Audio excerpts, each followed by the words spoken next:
Warna alutsista pertahanan Indonesia kini telah sangat kentara dengan corak blok barat. Bahkan ke depannya, jenis alutsista kita hampir serupa dengan apa yang digunakan oleh negara-negara NATO. Indonesia sebagai negara non-blok seharusnya lebih memperhatikan faktor-faktor yang tetap menjaga posisi politik non-bloknya. Pengadaan alutsista militer hanya dari produksi blok barat tentu akan berpengaruh pada peta politik luar negeri kita untuk menjaga keberlangsungan operasional alutsista tersebut.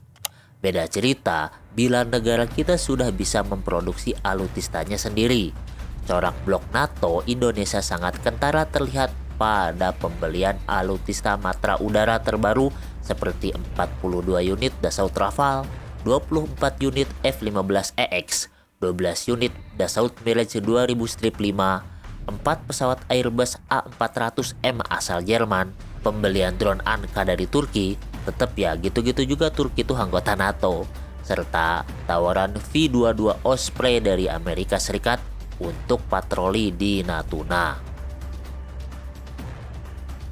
Pada matra laut, 2 unit kapal selam Scorpène, 6 unit kapal frigate kelas European Multipurpose, dan 2 frigate bekas kelas Maestrale asal Italia. Pada matra darat, ada kerjasama tank Harimau dengan FNSS Turki dan keberadaan tank Leopard Angkatan Darat asal Jerman.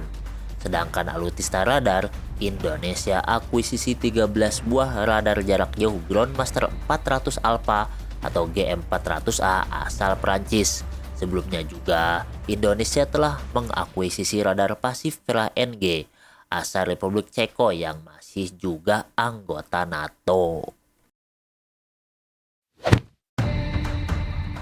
Warna NATO pada alutsista Indonesia lebih diperjelas dengan adanya kerjasama antar perusahaan produsen alutsista.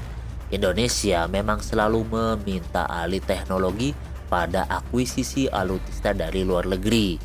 Penandatanganan MOU ini bertujuan untuk upaya ahli transfer teknologi serta sebagai wadah akan dilaksanakannya perawatan atau produksi suku cadang seperti PT DI atau Dirgantara Indonesia dengan Dassault Aviation. Udah kelihatan ini mah ya untuk perihal jet tempur. PT PAL atau Penataran Angkatan Laut dengan Naval Group dalam hal kapal selam Scorpène. PT LAN atau Lembaga Elektronika Nasional dengan Thales Group terkait keamanan elektronik. Dan PT Pindad atau Perindustrian TNI Angkatan Darat dengan produsen senjata Prancis Nexter Manufacturing. Selain itu, Turki Aviation Industry juga akan membantu PT Dirgantara Indonesia dan Badan Riset Nasional dalam mengembangkan drone elang hitam. Tujuannya, selain untuk keperluan produksi suku cadang dan maintenance, memungkinkan Indonesia untuk menguasai teknologi alutsista yang ujung-ujungnya kita sendiri bisa mandiri memproduksi alutsista kebutuhan dalam negeri hingga bisa diekspor ke negara lain. Melihat alutsista tersebut, sudah pasti negara kita tidak bisa lepas dari blok barat. Demi operasional alutsista tersebut, sampai-sampai pengamat militer Koni Rahakundini menyatakan sebaiknya pemerintah sudahlah umumkan saja bahwa sekarang Indonesia blok Amerika dan NATO.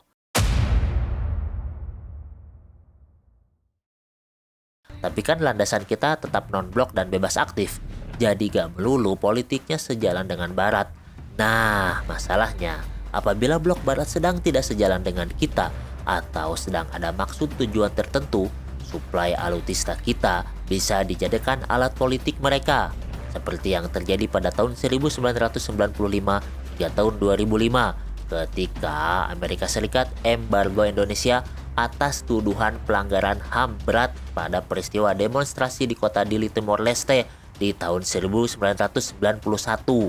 Dengan kata lain, politik luar negeri Indonesia bisa terpaksa menyelesaikan dengan keinginan Barat.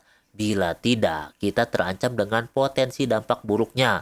Oke, supaya enak, kita bahas ya satu persatu dampak buruk dari kepemilikan alutista blok barat.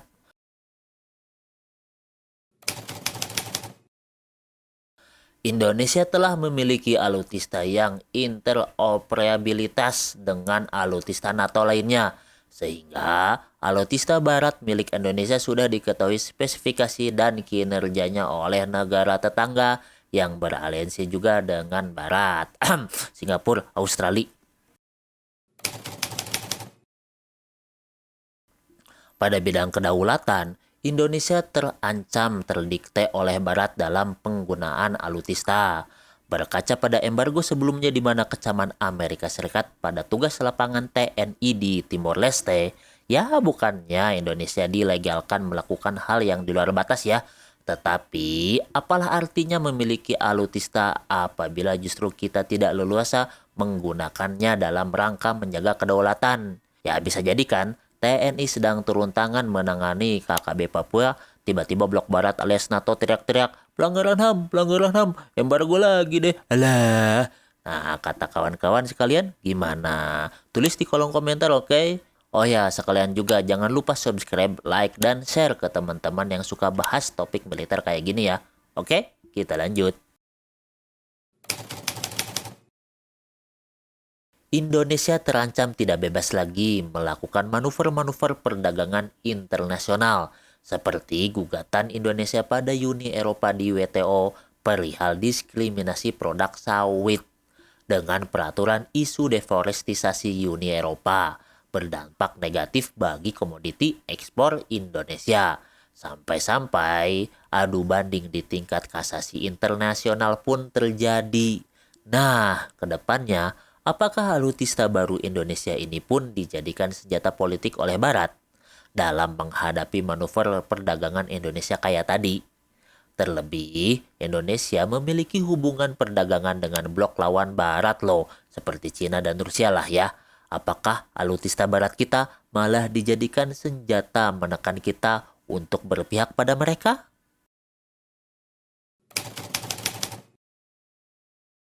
Indonesia terancam tidak lagi bebas dalam berpolitik non-blok bebas dan aktif.